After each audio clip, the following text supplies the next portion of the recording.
Hey guys, it's Skullgrin, and today's review will be of Siege Megatron, and we'll be doing Optimus Prime in another video later on. So, this is Megatron. He comes with a fusion cannon, has head articulation, shoulder, up and down movement on the shoulders. He has elbow, no wrist articulation, and hollow gaps over here. Surprisingly, they were able to add waist articulation finally to a Megatron that turns into a tank, which has not been done since when he was done in Generation 2. Only the G2 Hero had waist articulation. Actually, I think that the Combiner Wars one does too. Hip articulation. Ankle tilt. The ankles are mushroom pegged over here, and basically they have this tab over here that lets them lock in. Sometimes not all the batches of them lock in well. Some of them do, some of them don't. Mine has gotten loose over time. So this one, sometimes they don't lock and sometimes they do, but you hear it clicking. That's how you should know that it locked.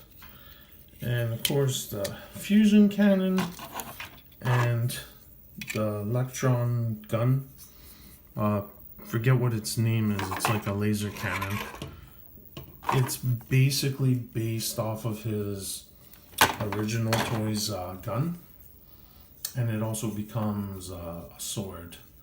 So you have like these two skewers that basically are almost like the tips of the missiles that were on the original laser gun that he came with, and they doubled it to be the cannon that goes on his back, as well as being like the tank turret.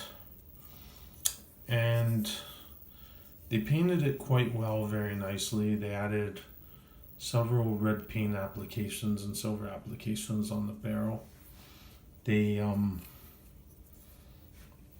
for some odd reason, and this is one of the few things I don't understand about this toy, I'm surprised they didn't 5mm peg these, even though I guess the quality is better by pegging them this way. Because you'd figure that they could be used as scimitars. You can either put the cannon like this and make a gun stand if you want. So that way he could, like, you know, kind of copy his original toy with having the cannon that goes like this. You could, like I said, like before, I like putting it this way, but it doesn't really matter how you do it. I just like it this way. So then these look like a railgun line on a railgun cannon. I just like either posting it on there, on the shoulder to be like a rail cannon. So I can just do this. But the problem is that, as you can see, the joints have gone loose over time. It pegs in, but they loosen. And of course, the other problem with him, however, now he seems to be holding better, is that this head can sink in because they didn't mold in a clip joint over there. It's just kind of strange. You'd think that there would have been a nub in there, but for some odd reason they didn't do it.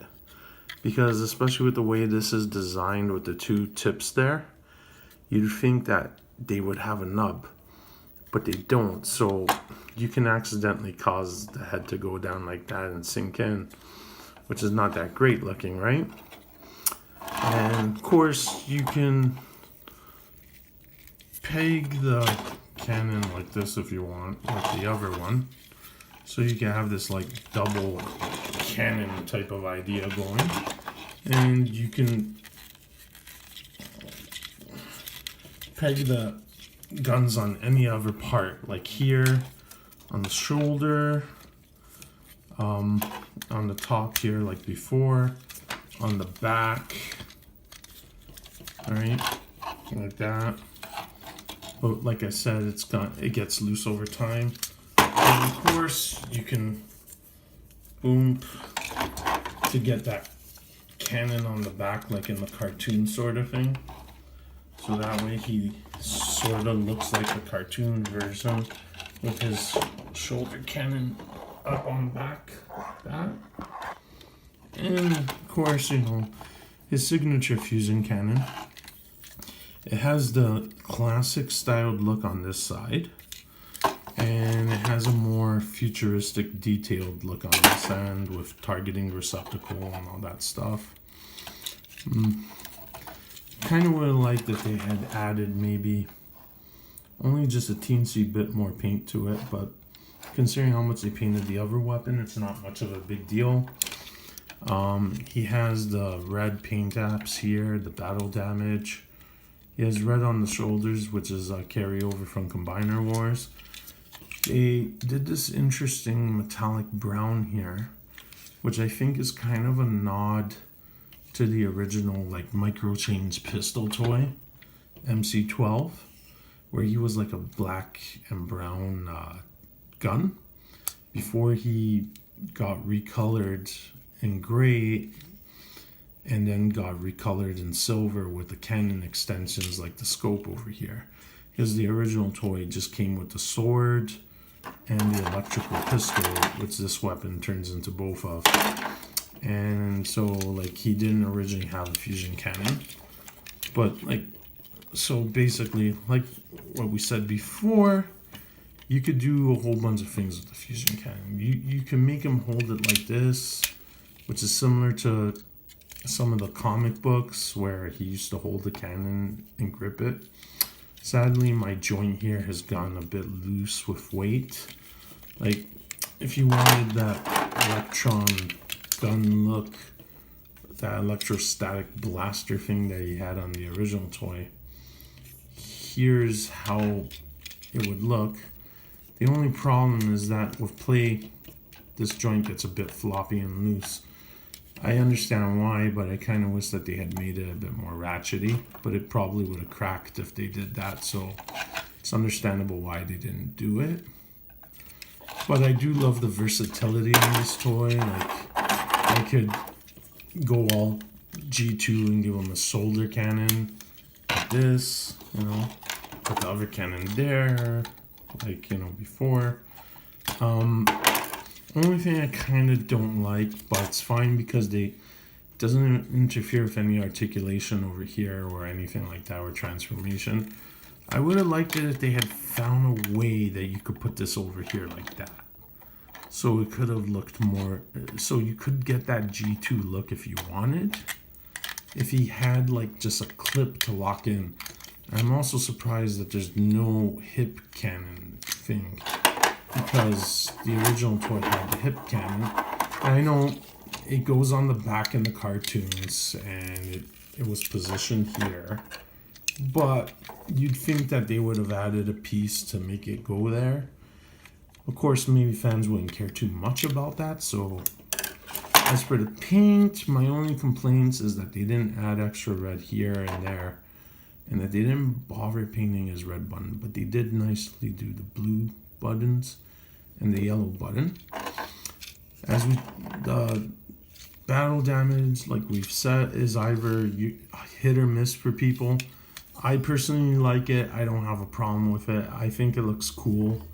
Maybe it could have been executed a bit better, but I don't think it's abjectly terrible.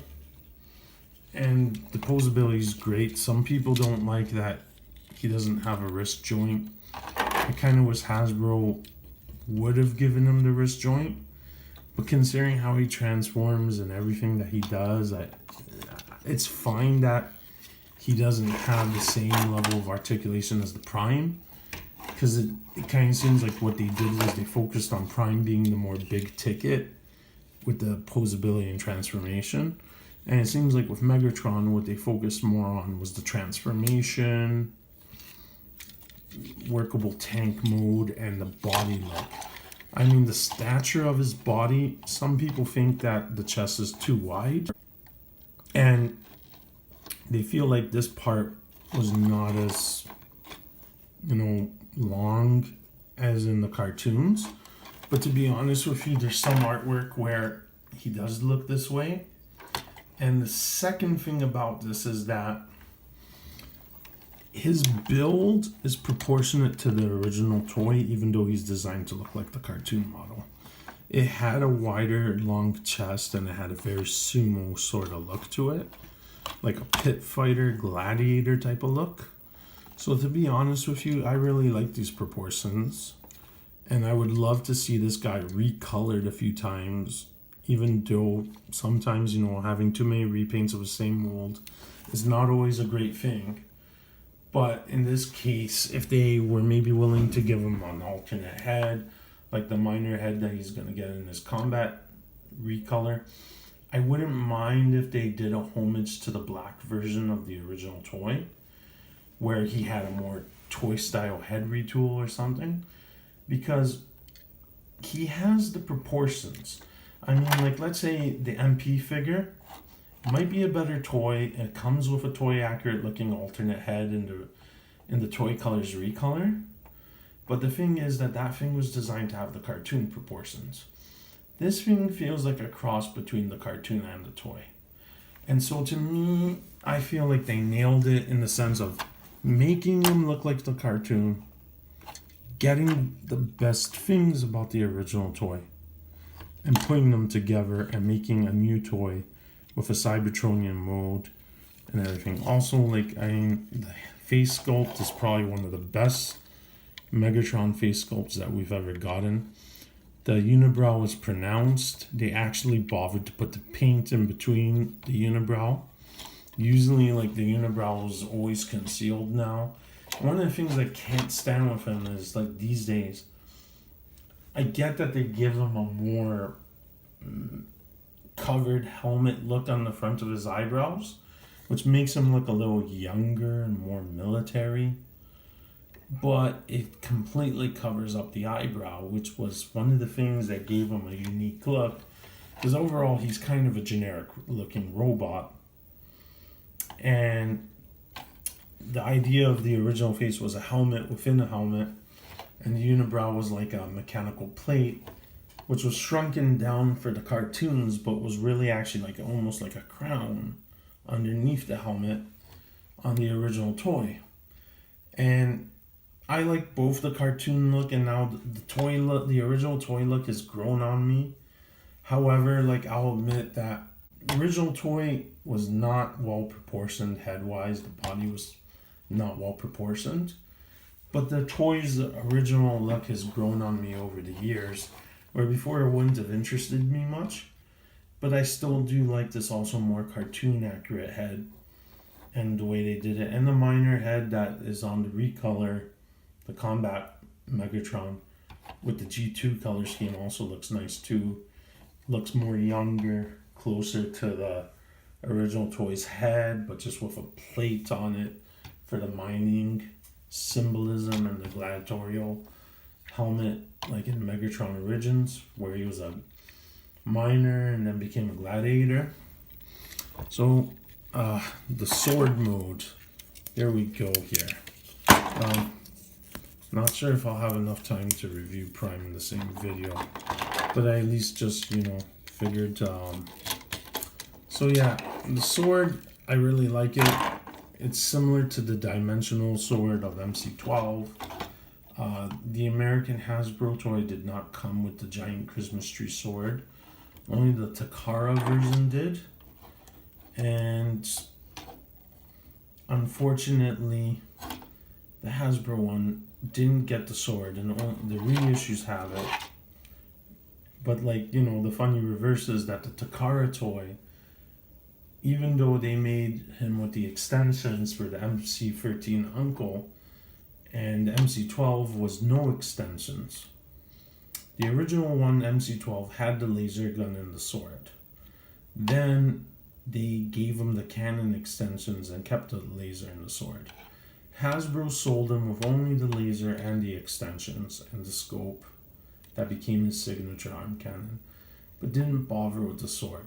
Takara had a whole bunch of MC-12 figures that were gray, that were not released yet, and they repackaged them as Megatron, and they were gray with the blue interior, no silver or chrome, and they were packaged as Megatron, and they came with the laser and the sword.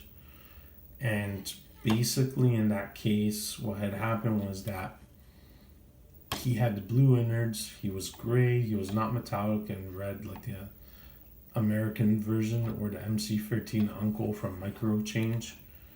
That was what his color deco was inspired from, with all the chrome added instead of black or plasticky gray. So basically, this toy actually has a lot more history than some people realize, and other people definitely know already. And the reason why I'm bringing it up is because I love the fact that they did the sword. They even did the detailing here, the diamond shaped thing that was on the hilt. They managed to make it transform into that cannon, like I said earlier, that he used to wield. And my only complaint maybe would be that they didn't do the hilt in silver. But on one hand, it's a minor niggle considering they did a great paint job. They didn't paint the thighs or the feet silver like on the original toy, but because he was meant to be cartoony, I'm okay with that, because it was they seem to have wanted the cartoon look, but they did paint this silver, so I figured that they gave the blade silver and added the extra red on the chest and on the red bun, it would have looked more complete. But overall, even though they've increased the price and now they're like 40 something Canadian for a Voyager, he's well painted. Hasbro has upped their game on that. They've made sure that all the articulation is there. They're getting the head sculpts right. So it's still overall a big improvement. One of the funny things I used to like on the original toy that you can replicate now is when he used to hold the sword in a very weird sort of way like this. And you can even do that. You can put the sword here like an arm blade or a shield, like an arm-mounted blade. I guess that the sword can also double as a melee weapon in a sense. It can combine with the fusion cannon to create a super weapon. Almost the whole gimmick of this line is combinable weaponry. So you can, the way it's advertised is like this, that you put these two together and he just carries it here and he goes like that, and he has like the super cannon weapon. So it kind of just seems like the blade becomes like an energy beam thingy, and that he just holds it like this. But I kind of prefer to prong it with the railgun things to pretend that it becomes like a railgun. I don't remember what it was called in the instructions. And yeah, you can make him hold it in different type of ways. Like this, Yeah, kind of in a cool sort of way. Ooh, I have a sniper rifle. And so, yeah, let's get these, close them. See, this is the only sucky thing, transforming stuff on video. It's always a lot of work.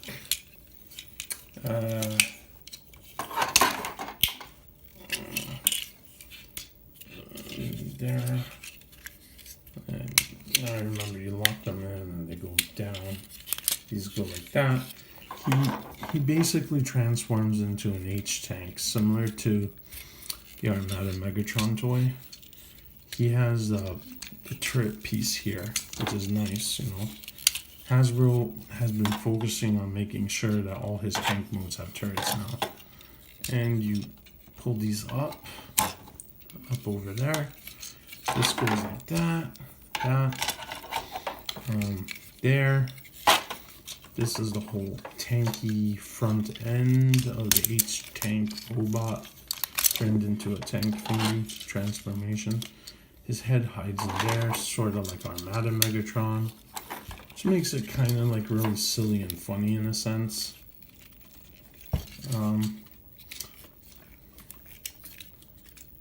Great. Didn't lock in. Transforming him on video is kind of a pain in the ass. So yeah, there. The boring transformation epic video. Turn that, and we go in here. Get this here like that. Get this. See, sometimes it doesn't clip. And then those go there. This goes like this. It goes in. These go there.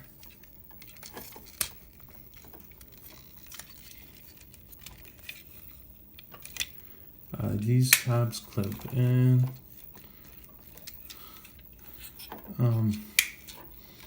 Okay, so now, God, I can't even. You overlay the blade on the back and it goes underneath. You could even make it become a tank blade bayonet or a miner drill if you so like that. The tank cannon goes like this, so this futuristic part goes on top. So this becomes his cannon for the tank mode. But I just want to see, this is what I always forget. I always forget how this piece changes here. And see that? Damn me. I don't remember how to transform him. Okay, now I get it. This goes there. And that goes here like this. So yeah, you know, this is not going to be the greatest review ever. But, you know, I just do my thing. I like to show how the toys work, and there's pegs here for these. So that way you can slide and clip it here, right there, and it's in. There. Perfect disguise, perfect Cybertronian disguise, perfect Cybertronian tank. A wonderful H tank where I hide my face and look like a total friggin' creep. And then this goes there. See, this is nice because it clips in over there. And then there's this.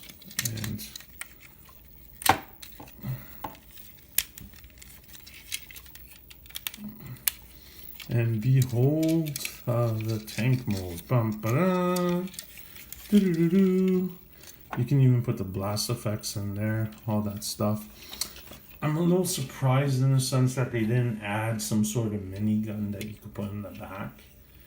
But overall, it's a decent tank mode.